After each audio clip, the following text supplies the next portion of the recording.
Buen día, mi nombre es Abraham Juárez.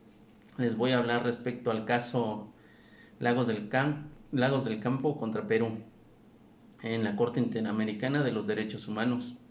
Si bien es cierto, hay algunos pronunciamientos que se dan en materia de derechos económicos, sociales y culturales, o para ser precisos, en todo caso, sobre la justiciabilidad de los derechos económicos, sociales y culturales en diferentes casos que han existido. Estos no han sido tan enfáticos ni tan importantes y vitales tanto para los derechos humanos como para el ámbito laboral. Este caso, Lagos Campos versus Perú, es muy significativo y en esta ocasión voy a comentarles que en realidad nos permite pequeñas luces, no únicamente pautas, más bien nos permite ya la posibilidad de poder exigir la justiciabilidad directa de los derechos económicos, sociales y culturales. Los derechos laborales violentados en el caso Lagos versus Perú son la estabilidad laboral, que está vinculada con el artículo 26 de la Convención Americana de los Derechos Humanos, que desarrolla obligaciones internacionales para los Estados partes. Este artículo refiere que los Estados partes se comprometen a adoptar providencias tanto a nivel interno como mediante la cooperación internacional, especialmente económica y técnica, para lograr progresivamente la plena efectividad de los derechos que se derivan de las normas económicas, sociales y sobre educación, ciencia y cultura contenidas en la Carta de la Organización de los Estados Americanos, reformada por el Protocolo de Buenos Aires en la medida de los recursos disponibles por vía legislativa u otros medios apropiados.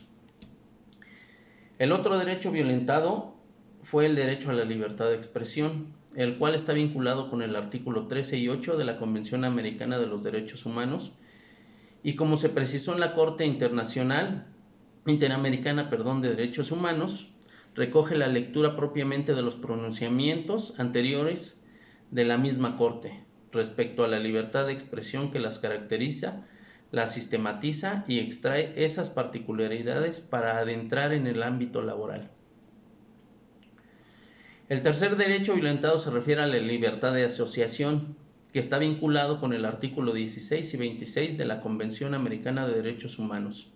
Este derecho a la libertad de asociación tiene que ver bastante con el tema de la libertad sindical, en el sentido que va a ampliar el aspecto de protección respecto a la libertad sindical. Es decir, no únicamente se asiste a la protección en el ámbito laboral a los trabajadores sindicalizados, sino también a los que no lo están.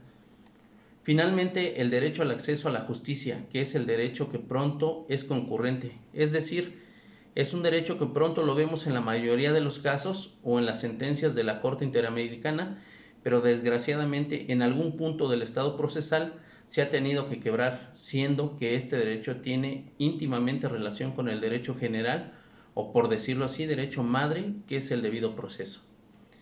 La idea del trabajo como un derecho y un deber social está reconocida en el artículo 123 constitucional. Toda persona tiene derecho al trabajo digno y socialmente útil, y en el artículo 3 de la Ley Federal del Trabajo. El trabajo es un derecho y un deber social. La estabilidad en el empleo. Este principio tiene la finalidad de proteger a los trabajadores en el supuesto laboral con el fin de que en cuanto lo necesiten o si así lo deseen, tengan una permanencia duradera. Si en este caso el trabajador hubiera sido mexicano, ¿qué es lo que hubiera sucedido? En primer lugar, su despido hubiera sido injustificado. Este despido injustificado se refiere a la terminación de la relación laboral por la voluntad unilateral del patrón, sin que se verifique en la realidad alguna de las causas de rescisión previstas en la Ley Federal del Trabajo, en específico en las señaladas en el capítulo 4, rescisión de las relaciones de trabajo. Lo primero que deberá hacer es acudir a la Junta de Conciliación y Arbitraje, a solicitar ya sea su reinstalación en el trabajo o que se le indemnice conforme a la ley. Este supuesto también está contemplado en la Ley Federal del Trabajo en su artículo 48. El trabajador podrá solicitar ante la Junta de Conciliación y Arbitraje a su elección que se le reinstale en el trabajo que desempeñaba o se le indemnice con el importe de 3 meses de salario a razón del que corresponda a la fecha en que se realice el pago. Asimismo, existen diferentes instancias para hacer valer sus derechos humanos laborales. Están los organismos jurisdiccionales, de los cuales son la Junta Federal y Local de Conciliación y Arbitraje y el Tribunal Federal de Conciliación y Arbitraje. Los administrativos, que es la Secretaría del Trabajo y Previsión Social, y las Secretarías del Trabajo en las entidades federativas. Los legislativos, que son la Cámara de Diputados y la Cámara de Senadores. Los no jurisdiccionales, Comisión Nacional de los Derechos Humanos, organismos públicos locales de derechos humanos, y también están los mecanismos internacionales, que es la Comisión y Corte Interamericana de Derechos Humanos. El Estado mexicano ratificar el Pacto Internacional de Derechos Económicos, Sociales y Culturales, el Protocolo Adicional de Derechos Económicos, Sociales y Culturales, así como diversos convenios de la Organización Internacional del Trabajo, se obliga a acatar el procedimiento del pacto, protocolo y convenios citados y verifica su observancia. A la vez, la Organización Internacional del Trabajo vigila que los estados que ratifican los convenios que se expiden en su seno tengan observancia mediante el comité de revisión respectivo. Esta organización tiene dos mecanismos de control y también estas recomendaciones a las áreas en las que se podría mejorar su aplicación. La primera se basa en los informes sobre la aplicación de la normatividad que envían los Estados miembros, así como las observaciones a este respecto remitidas por las organizaciones de trabajadores y de empleados. Y la segunda, los procedimientos especiales, se basan en la presentación de una reclamación o una queja.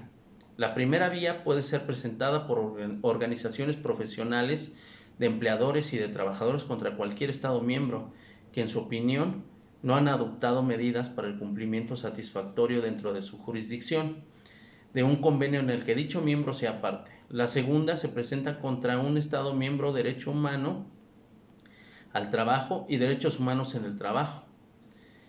La Comisión Nacional de los Derechos Humanos por incumplimiento de un convenio ratificado por otro Estado miembro que hubiese ratificado el mismo convenio. Pues amigos, eso es todo por el momento. Hasta la próxima.